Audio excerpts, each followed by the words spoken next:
Ika-6 na kabanata. Demanda laban sa kapatid sa Panginoon. Kapag may reklamo ang isa sa inyo laban sa kanyang kapatid, bakit dinadala niya ito sa hukom na hindi sumasampalataya sa Diyos? Dapat dalhin niya ito sa mga sumasampalataya sa Diyos. Hindi niyo ba alam na sa mga huling araw tayong mga banal ang hahatol sa mga tao sa mundo? At kung kayo ang hahatol sa mga tao sa mundo, wala ba kayong kakayahang hatulan ng maliliit na bagay na iyan? Hindi niyo ba alam na tayo ang hahatol sa mga anghel? At kung kaya nating gawin ito, mas lalong kaya ninyong ayusin ang mga alitan sa buhay na ito. Kaya kung mayroon kayong mga alitan, bakit dinadala pa ninyo ito sa mga taong hindi kinikilala ng iglesia? Mahiya naman kayo.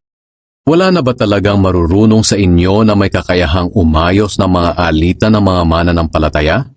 Ang nangyayari, nagdedemandahan ng mga magkakapatid sa Panginoon at sa harapan pa ng mga hindi mananampalataya. Kayo mismo ang talo sa pagkakaroon ninyo ng mga kaso laban sa isa't isa.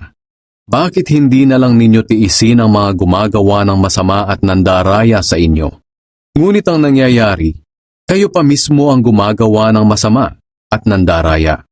At ginagawa ninyo ito mismo sa inyong kapatid sa Panginoon. Hindi nyo ba alam na hindi magmamana ng kaharian ng Diyos ang masasama? Huwag kayong palilinlang, sapagkat kailanmay hindi magmamana ng kaharian ng Diyos ang mga immoral, sumasamba sa Diyos-Diyosan, nangangalunya, nakikipagrelasyon sa kapwa lalaki o babae, magnanakaw, sakim, lasenggo, mapanlait at mandarambong. At ganyan nga ang ilan sa inyo noon.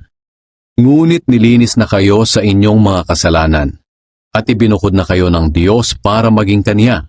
Itinuring na kayong matuwid dahil sa Panginoong Hesukristo at sa Espiritu ng ating Diyos. Maaaring may magsabi sa inyo ng ganito, pwede kong gawin ang kahit ano. Totoo iyan. Ngunit hindi lahat ng bagay ay nakakabuti sa inyo. Kaya kahit pwede kong gawin ang kahit ano, hindi naman ako paaalipin dito. Maaari rin namang sabihin ng iba, ang pagkain ay ginawa para sa tiyan, at ang tiyan ay para sa pagkain. Totoo iyan. Ngunit darating ang araw na pareho itong sisirain ng Diyos. Ang katawan ay hindi para sa sexual na imoralidad, kundi para sa paglilingkod sa Diyos. At ang Diyos ang nag-iingat nito. Ang katawan natin muling bubuhay ng Diyos sa huling araw, tulad ng ginawa niya sa ating Panginoon. Hindi ba tayong mga mananampalataya ay bahagi ng katawan ni Kristo? Iyan ang dahilan kung bakit hindi talaga natin maaaring gamitin ang ating katawan na bahagi ng katawan ni Kristo sa pakikipagtalik sa babaeng bayaran. Hindi ba't ang nakikipagtalik sa ganoong babae ay nagiging kaisang katawan niya? Sapagkat sinasabi sa kasulatan, silang dalaway magiging isa. At kung nakikipag-isa tayo sa Panginoong Hesukristo, kaisa niya tayo sa Espiritu. Kaya lumayo kayo sa sexual na immoralidad. Ang ibang kasalanang ginagawa ng tao ay walang kinalaman sa kanyang katawan. Ngunit ang gumagawa ng sexual na immoralidad ay nagkakasala sa sarili niyang katawan. Hindi ba't ang katawan ninyo ay templo ng banal na Espiritong nasa inyo at tinanggap ninyo mula sa Diyos? Kung ganoon, ang katawan ninyo ay hindi sa inyo, kundi sa Diyos. Dahil tinubos kayo ng Diyos sa napakalaking halaga, kaya gamitin ninyo ang inyong katawan sa paraang ikapupuri ng Diyos.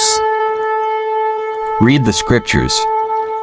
Lahat ng kasulatan ay isinulat sa pamamagitan ng kapangyarihan ng Diyos at mapapakinabangan sa pagtuturo ng katotohanan, pagsasaway, pagtutuwid, at sa pagsasanay sa matuwid na pamumuhay, para maging handa sa lahat ng mabubuting gawa ang naglilingkod sa Diyos.